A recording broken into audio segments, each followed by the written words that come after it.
Olá, queridos, eu sou a professora Dinancy Silva.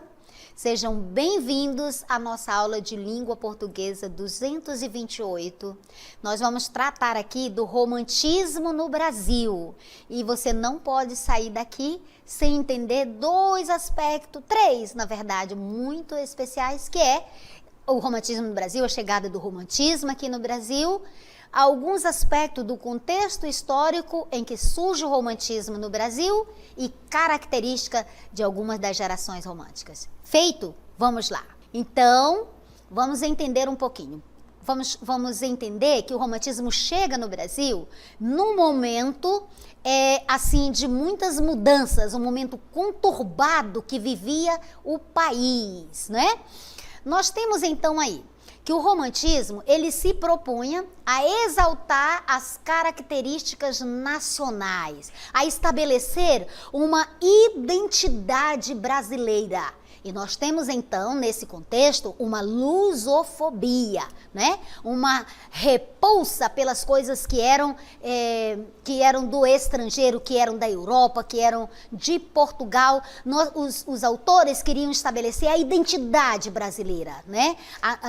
Exaltar as nossas belezas, né? O nosso nacionalismo, o nosso patriotismo, como eu queria que hoje também se estabelecesse isso, o nosso nacionalismo, o nosso patriotismo.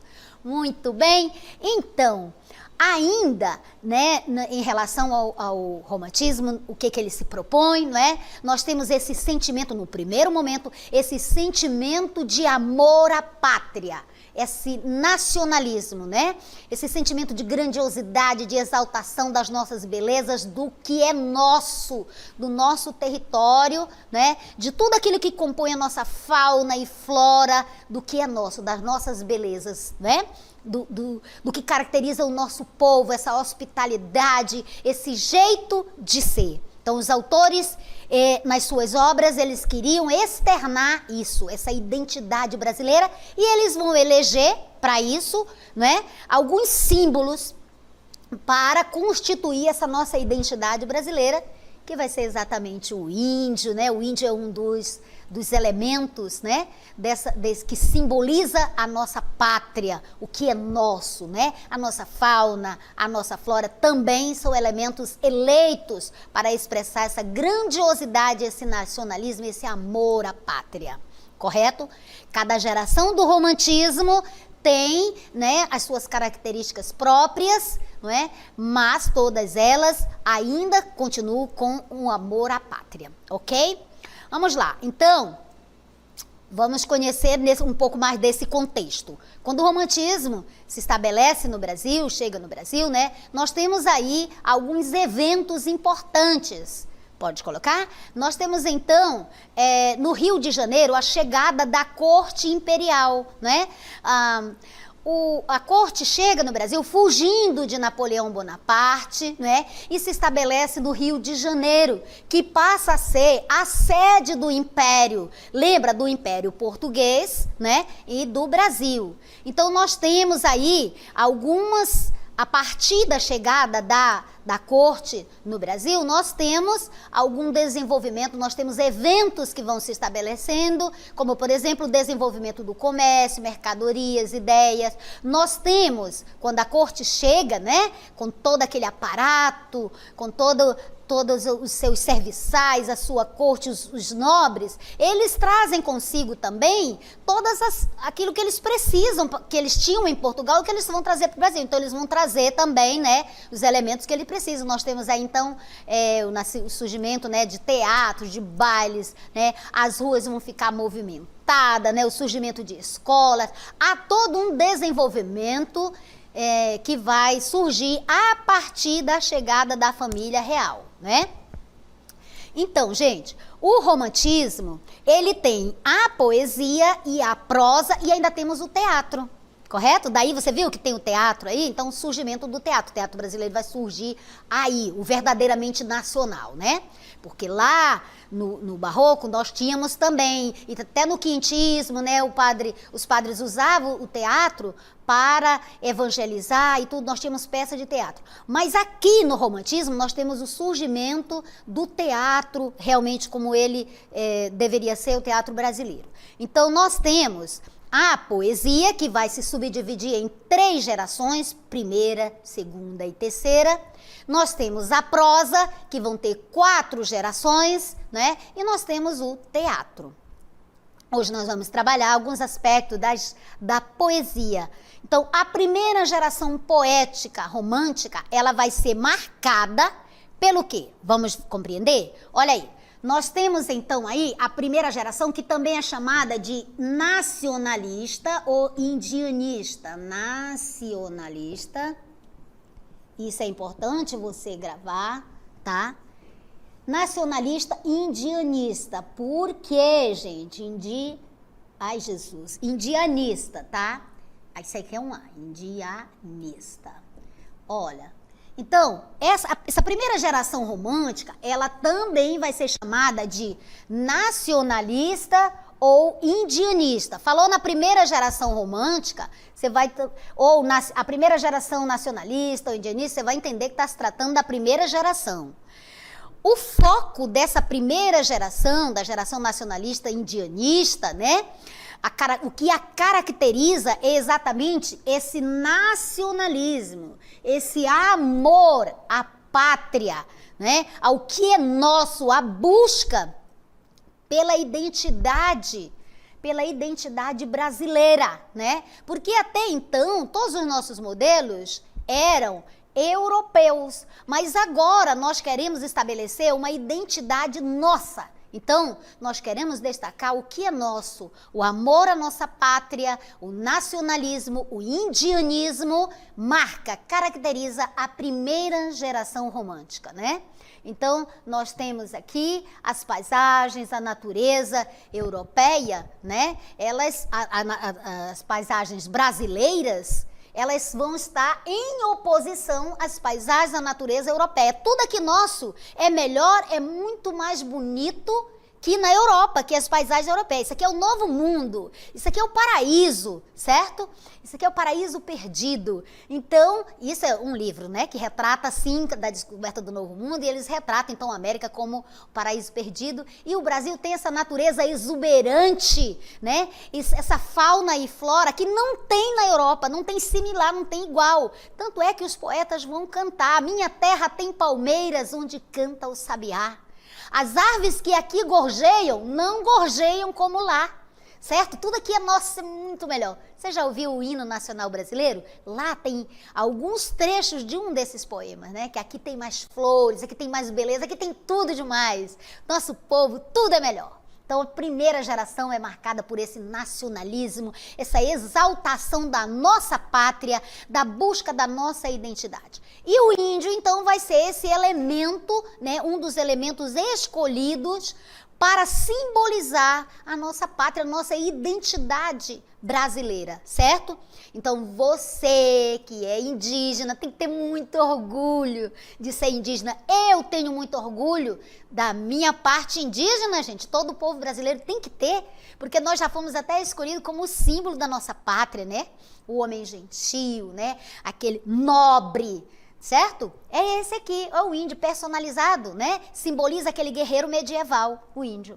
Então, nós temos nessa primeira geração a poesia literária, a produção literária, ela tem como, né, característica uma poesia amorosa, que ela é idealizante, ela é fortemente sentimental, porque o subjetivismo, o sentimentalismo é marca do romantismo, né? Então não teria como fugir. Então, esse sentimentalismo, essa coisa linda, que na segunda geração nós vamos ter o exagero. Ai, como eu amo a segunda geração, maravilhosa.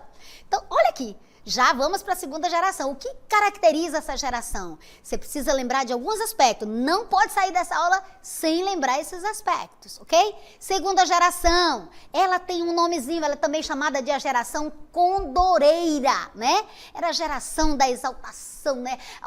Os artistas, os autores, né? Eles iam para o coreto da cidade, né? E ali recitavam os poemas eloquentes. Então, é a geração... perdão, estou confundindo com a terceira geração. A segunda geração é chamada, né, dessa geração ultrarromântica. Refazendo, por favor, condoreira é a terceira, tá bom, meus amores? É que eu já estava com a terceira, que eu também amo. Já estava com a terceira geração aqui em mente, né? Meu poeta favorito, predileto, né? Castro Alves. Então, ele que ia, né? Ele e os demais iam para o coreto e recitava aqueles poemas, que eu vou já recitar alguns para você, se der tempo. Mas a segunda geração, ela é a geração mal do século. Se você ouvir essa expressão, geração mal do século, pense na segunda geração romântica brasileira. Ou ultra-romântica. É a geração do exagero, do sentimentalismo exacerbado, ok? Então, ela tem característica, claro, da geração anterior, o nacionalismo e tudo, mas ela vai além, ela tem suas características próprias, né? Que é exatamente essa expressão do subjetivismo extremo, do exagero, certo? Do amor, da morte, né? Aquela da dúvida, da ironia, do entusiasmo, do tédio, né? Os autores geralmente eram muito jovens, né? O culto da subjetividade, do eu, né? Do devaneio, da fuga, da melancolia, do tédio, essas coisas, né? Por isso mal do século, né? Por isso ultra romântica. Mas por que, professora, isso? Olha, o romantismo, ele prometeu muitas coisas, né? A Revolução Francesa, a Revolução Industrial prometeram à humanidade muitas coisas. O bem da humanidade. Prometeu muitas coisas. Porém, com o passar do tempo, não cumpriu várias das promessas. O que aconteceu? Os autores vão percebendo que muitas dessas promessas não foram cumpridas, isso na Europa, e, portanto, algumas características também vieram para o Brasil, né? O romantismo no Brasil teve características próprias, tá? Fique claro isso. Mas nós ainda temos algumas influências, e essa segunda geração, né, é uma geração que sofre influência de Lord Byron, de Musset, que traz esse tédio, essa melancolia, esse spleen, né? Esse mal do século, esse devaneio, essa tristeza, exatamente por conta desse, como é que eu vou dizer, quando a gente espera muita coisa e não recebe, você fica como que você fica? Você fica frustrado. Era uma frustração. Isso. Obrigada. Era uma frustração. Você contava com muita coisa, mas não teve nem a metade daquilo que te foi prometido. Então, os jovens, né? Isso na Europa e em todas as partes, né? Grande parte do que a Revolução Francesa e da Revolução Industrial prometeu não foi cumprido. Então, há algumas dessas características românticas em que as pessoas fogem, né? E há um tédio, há uma melancolia, há um desespero, ok? Muito bem. E nós temos vários representantes dessa geração. Agora vamos para a nossa terceira geração, ok? Então, a terceira geração, a identidade nacional continua, você sabe, mas ela é marcada, né? Pelo quê, gente? Ela é marcada pela denúncia do social, pelas mazelas da sociedade. Você sabe que nós tínhamos aqui o regime escravocrata. E os poetas vão denunciar isso, não é mais possível, né? O ser humano tratar outro ser humano da forma que era tratado, como um animal, como um bicho, né? Então, essa terceira geração, ela não vai ser só focada nas etnias europeias e indígenas, mas também na identidade negra do país, né? Nos nossos escravos que aqui existiam. Então, a temática principal, o foco principal vai ser exatamente nessa luta pela abolição da escravatura, na denúncia dos maus tratos, não é? De tudo isso que ocorre. Então, já na década de 1860, é possível identificar o quê? A fermentação, o início dessas ideias em favor exatamente da abolição da escravatura na República, né? Então, com o aparecimento dos primeiros panfletos, dos jornais, que defendiam o fim da escravidão e o estabelecimento de um regime republicano. Então, gente, nessa mesma década, na década de 60, né, quase 200 mil imigrantes vão chegar ao Brasil para trabalhar nas lavouras de café do Sudeste, que é uma mão de obra diferente da mão de obra escrava, certo? Então, nesse processo, né, que vai anunciar a substituição exatamente desse trabalho escravo pela mão de obra livre e assalariada dos imigrantes. Então, nós temos aqui um outro contexto no Brasil. Então, esse contexto, né, esse novo contexto de imigrantes chegando, o café se desenvolvendo lá no sul e as ideias fermentando pela abolição da escravatura, nós vamos ter o quê? Né? Que esse contexto todo vai exigir do escritor, do autor, antes de mais nada, antes de tudo, né, esse sentimento íntimo que vai tornar este homem, né, um homem de seu tempo, do seu país, né, e ainda quando trata de assuntos remotos no tempo e no espaço, né, como escreveu o Machado de Assis, mas ele vai priorizar, então, essa temática da abolição da escravatura. Muito bem? Essa terceira geração, né, ela vai ser, então, o anúncio da transição que vai ser realizada pelos escritores, né, dos romances. Lembra que eu falei que temos a prosa, então nós temos romances urbanos, nós temos romances indianistas, nós temos romances históricos, nós temos romances regionalista, já falei, nós temos vários tipos de prosa que vão cobrir todo o Brasil, traçar um painel do Brasil. Então, né, esses romances da década de 70, eles vão pôr, de 1870, eles vão pôr à prova os preceitos do romantismo. E com isso, Machado de Assis, que era escritor romântico, mas também vai ser realista, ele vai preparar o caminho para a publicação de sua obra-prima, que vai ser Memórias Póstumas de Brás Cubas, isso de 1880, e que vai marcar a superação do romantismo na prosa de ficção. Muito bem, estudamos aqui então, né, o romantismo, e agora nós vamos praticar, tá bom? Vamos lá conhecer então quais são as nossas questões aí da dinâmica local interativa.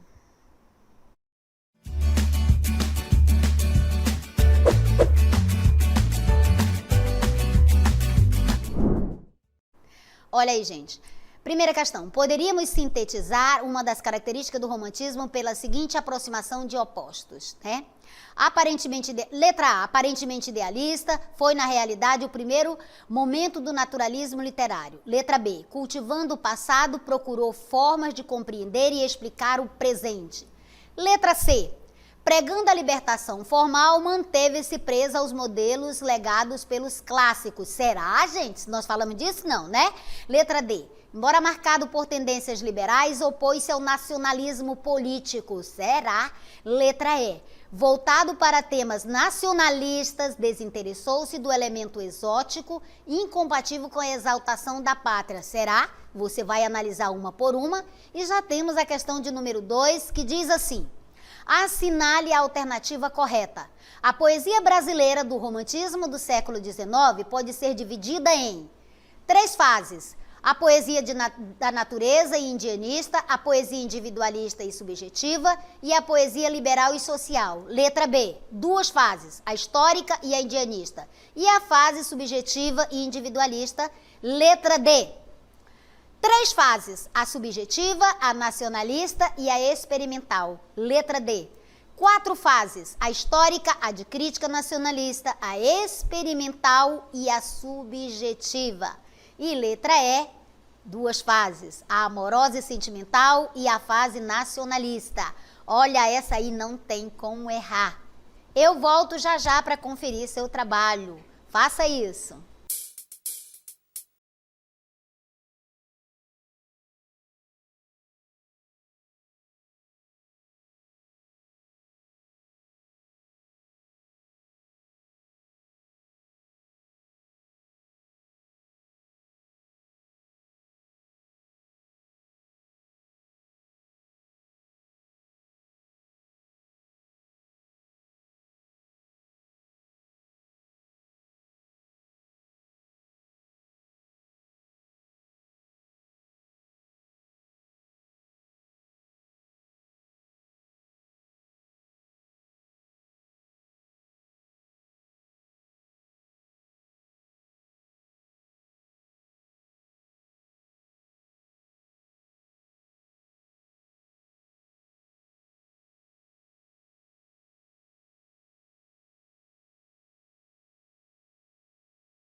muito bem, de volta para corrigir a primeira questão.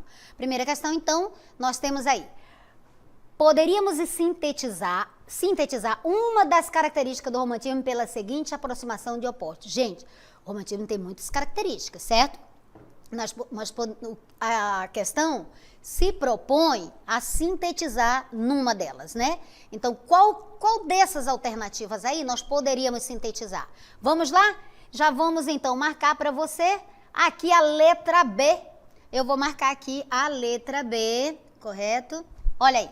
Cultivando o passado, procurou formas de compreender e explicar o presente. O romantismo como um todo, né? Ele pode, então, ser resumido, expresso assim. O romantismo tinha uma das características, ela volta ao passado histórico e tudo, né? O romantismo como um todo, né?